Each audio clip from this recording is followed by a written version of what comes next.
Let's start by talking about DNA, or deoxyribonucleic acid.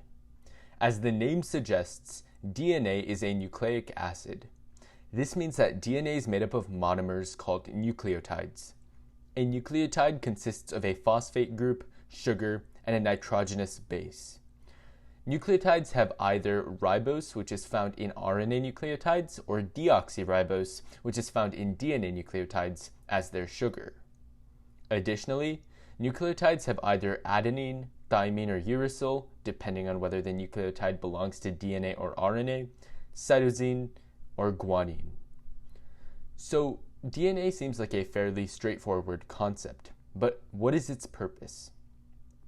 Well, DNA is supposed to carry instructions for an organism to develop, survive, and reproduce. How can it do that? That is where we get to two processes that involve DNA: transcription and translation. But before we talk about these processes, there is one more concept we need to understand: RNA. So apart from the fact that DNA contains deoxyribose and RNA contains ribose, the main difference between DNA and RNA exists within their roles. Whenever a gene is expressed, a protein is produced. In order for DNA to perform its functions, it needs a method of communication with ribosomes that perform protein synthesis. DNA communicates with ribosomes through RNA, using the two processes of transcription and translation in tandem. Think of transcription as a function in mathematics or an input-output machine. This process takes in DNA as an input and produces RNA as an output. It is important to note that the RNA produced by transcription is called messenger RNA, or mRNA for short. The process of transcription requires one main enzyme, called RNA polymerase. At the beginning of transcription, RNA polymerase attaches to the promoter, which is a section of a gene that serves as the starting point for mRNA synthesis. After binding to the gene with the help of proteins called transcription factors, the RNA polymerase unwinds the double helix, separating the DNA into a template strand and a non-template strand. These strands are often referred to as antisense and sense strands, respectively. The RNA polymerase doesn't need a primer to initiate mRNA synthesis. The RNA polymerase moves along the template strand of a gene in a process called elongation. The RNA polymerase reads the antisense strand of the DNA from 3' to 5' and synthesizes mRNA starting from the 5' end and adding nucleotides to the 3' side. In other words, during the process of transcription, the RNA polymerase reads DNA from 3' to 5' but produces RNA from 5' to 3'. These 3's and 5's refer to the conventional method of numbering the sides of nucleotides, shown here. So how does this mRNA synthesis work? Well, let's zoom in. The RNA polymerase reads the specific nitrogenous base of a nucleotide in the DNA template strand. It then synthesizes an mRNA nucleotide with the matching nitrogenous base.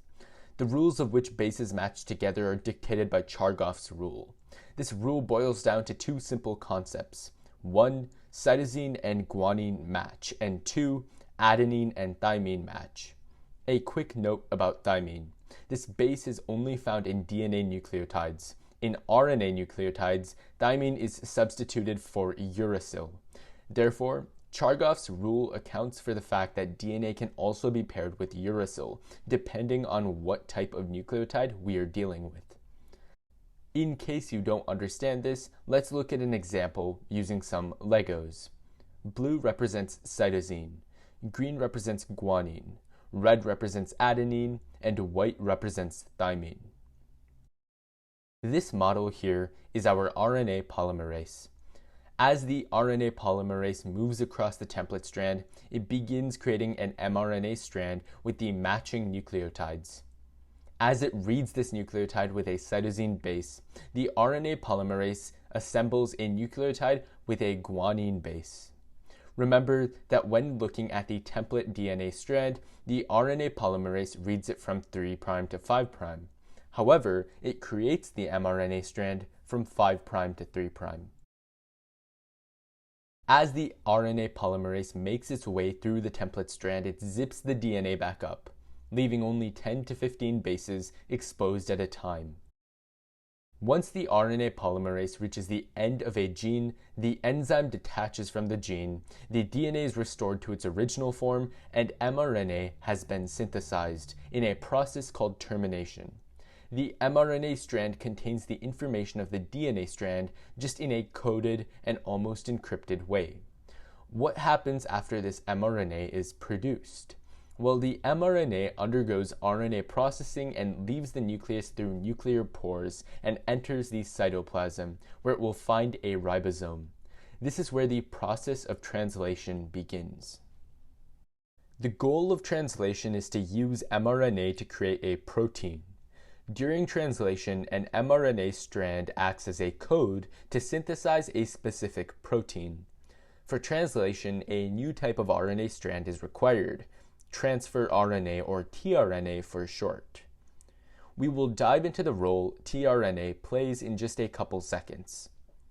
After transcription, a strand of mRNA is divided into sets of 3 bases called codons. Each codon corresponds with an anticodon that is carried by a tRNA. Each tRNA is also covalently linked to a particular amino acid. The arrangement of nucleotides into sets of 3 bases is called the reading frame. With 4 possible bases and 3 bases per codon, there are 4 cubed or 64 possible codons. There are 4 special codons.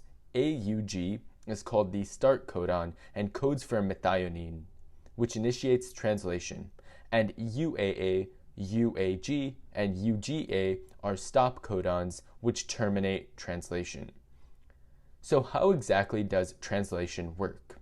Well, first, after being created by transcription, the mRNA binds to a small ribosomal subunit.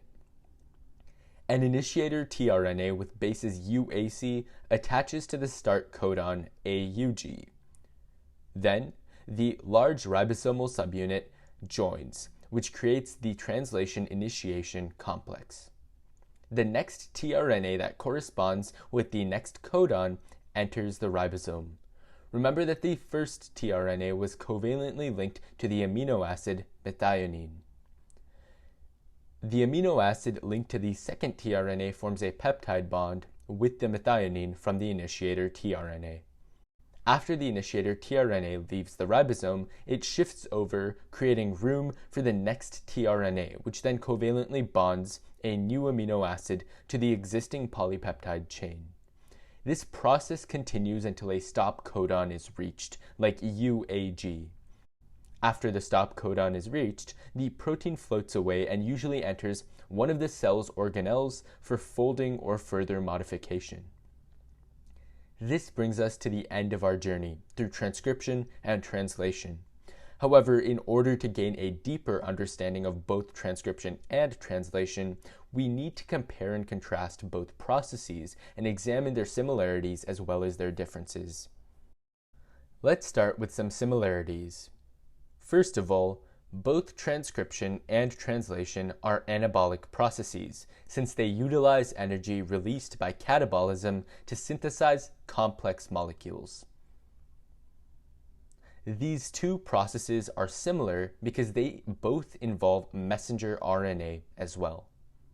Also, they're essential processes for protein synthesis. Without transcription or translation, protein synthesis would not be possible. Lastly, both processes are driven by 5 fundamental nitrogenous bases of nucleotides: cytosine, guanine, adenine, thymine for DNA, and uracil for RNA. Now let's move on to differences.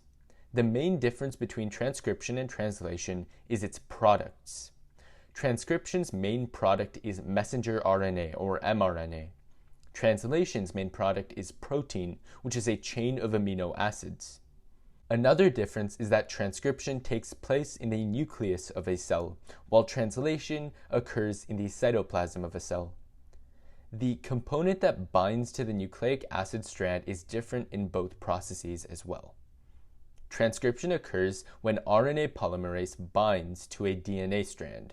However, in translation, ribosome subunits bind to the RNA strand. Both processes also require different raw materials.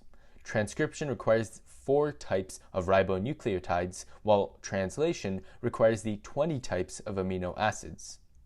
Lastly, the enzymes involved in both processes are different as well. RNA polymerase is the enzyme that is used in transcription, while amino-acyl tRNA synthetases are the enzymes used in translation. In this video, we have gone through the processes of transcription and translation. I hope you enjoyed it.